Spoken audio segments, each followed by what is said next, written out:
Если по григорианскому календарю Новый год начинается 1 января, то у курдов по солнечному календарю Новый год начинается весной, 21 марта, в день весеннего равноденствия, когда день уравнивается с ночью, и весна окончательно вступает в свои права. С древнейших времен ежегодно 21 марта курды в Курдистане и вдали от родины празднуют свой древнейший национальный курдский Новый год – Навроз. Навроз с курдского языка дословно переводится как «новый день», день весеннего равноденствия, когда рождается новое солнце и просыпается природа. Когда день с каждым последующим вращением отвоевывает у ночи несколько минут в пользу света, начинается новый виток обновления и наступает новый солнечный год. Навроз является главным и самым любимым праздником курдов, который отмечается ими широко с незапамятных времен. Главными символами Навроза являются солнце и огонь. Поэтому древние курды-медяны поклонялись солнцу и огню, считая их жизненной силой. Интересно также отметить, что 21 лучей у солнца на курдском флаге символизирует число 21 марта, день Навроза. Навроз не только пережил исламское завоевание, но и стал неотъемлемой частью культуры многих народов, исповедующих ислам. Несмотря на исламское завоевание, курды сумели отстоять свой древнейший праздник Навроз и вплоть до настоящего времени продолжать повсеместно отмечать его, но не как языческий или религиозный, а как древний народный, традиционный праздник, который был основан древними курдами. С 2009 года праздник Навроз включен в список нематериального наследия ЮНЕСКО, а с 2010 года Генеральная ассамблея ООН провозгласила его Международным днем. Навроз имеет курдское происхождение. Его корни уходят в древнюю Месопотамию, современный Курдистан. Именно здесь более 3000 лет назад древними курдами был основан Навроз, который был связан с культом солнца и поклонением огню. Старейший письменный источник, где пишется о праздновании Навроза, является священная книга зороастризма Авеста. Авеста была написана на прообразе курдского языка. Зороастризм является первой монотеистической религией в мире, которая была основана пророком, легендарным курдом-медияном, с курдским именем Зардашт. Навроз не имеет никакого отношения к исламской религии. Более того, история происхождения Навроза, его обрядность, исторические корни и натурфилософская сущность находятся в противоречии с исламом.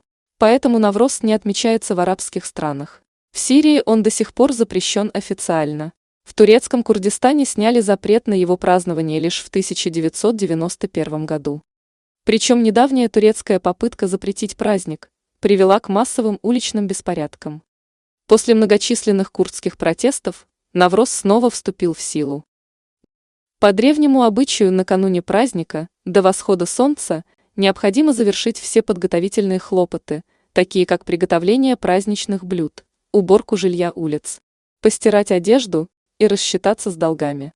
Также считается, что люди должны простить друг другу долги и забыть о вражде и обидах. Во время праздника Навроз весь Курдистан украшается и принимает яркий праздничный вид. Курды наряжаются в яркие национальные костюмы, по всей стране начинаются веселые гуляния и зрелищные торжества. В каждом курдском доме накрывается праздничный стол, на котором стоят особые национальные курдские блюда. На улицах царит праздничное веселье, выступают артисты, исполняя народные курдские песни, под которым до рассвета вся страна танцует древнейший курдский танец гаувант. Традиции празднования Навроза практически не изменились за всю его многовековую историю. Курдистан – это родина пшеницы и злаков, которые символизируют возрождение и новую жизнь. Поэтому ритуальные блюда из проросшей пшеницы многие тысячелетия украшают праздничный стол. С ними связано множество преданий, легенд, верований и традиций. Например, в древние времена зороастрийцы наполняли сосуды семенами пшеницы или ячменя, заливали их водой, затем, когда они прорастали, относили их домой и ставили в особое место. На праздничный стол зороастрийцы ставили крашеные яйца как символ зарождения жизни. Все эти древнейшие традиции до сих пор остались среди курдов. В настоящее время курды точно так же за 2 недели до праздника на блюдах высевают пшеницу или ячмень, а когда они прорастают, их ставят на праздничный стол, как символ плодородия. По существу это то же, что и елка у русского и у других народов в Новом году. Древние курды считали, что эти магические продукты на столе становятся символическим даром солнцу, которое, принимая сей дар, должно позаботиться о богатом урожае. Также особое значение на праздничном столе имеют 7 ингредиентов, названия которых начинаются с курдской буквы «С». Свечи также являются атрибутами праздничного стола. Во время праздника Навроз курды проводят свои древнейшие народные традиции и различные обряды гадания. Например, незамужние девушки проводят различные обряды гадания, чтобы узнать свое будущее. А дети по обычаю клеят бороду, одевают карнавальные костюмы, ходят по домам и поют песни про Навроз, получая за это сладости. Есть вид гадания, где нужно загадать желание и подслушать разговор за окном или калиткой соседей. Если суть услышанного разговора положительна, значит загаданное желание обязательно сбудется. Если раньше перед Наврозом древние индоарии поклонялись духам усопших предков, то в настоящее время курды не поклоняются духам, а перед праздником посещают кладбище, то есть совершают родительский день, тем самым поминая умерших. В летописях древнегреческого историка Страбона пишется, что в самые древние давние времена и по сегодняшние жители Междуречья собираются в этот день в храме огня. Это самый почитаемый праздник, когда торговцы закрывают свои лавки, ремесленники прекращают работу, все веселятся, угощают друг друга теми напитками и кушаньями, которых коснулся огонь.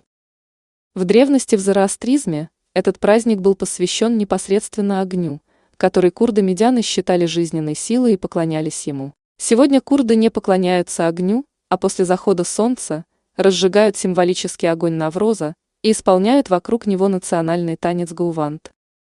По традиции праздника, каждый должен обязательно перепрыгнуть несколько раз через праздничный костер, произнося при этом особое заклинание.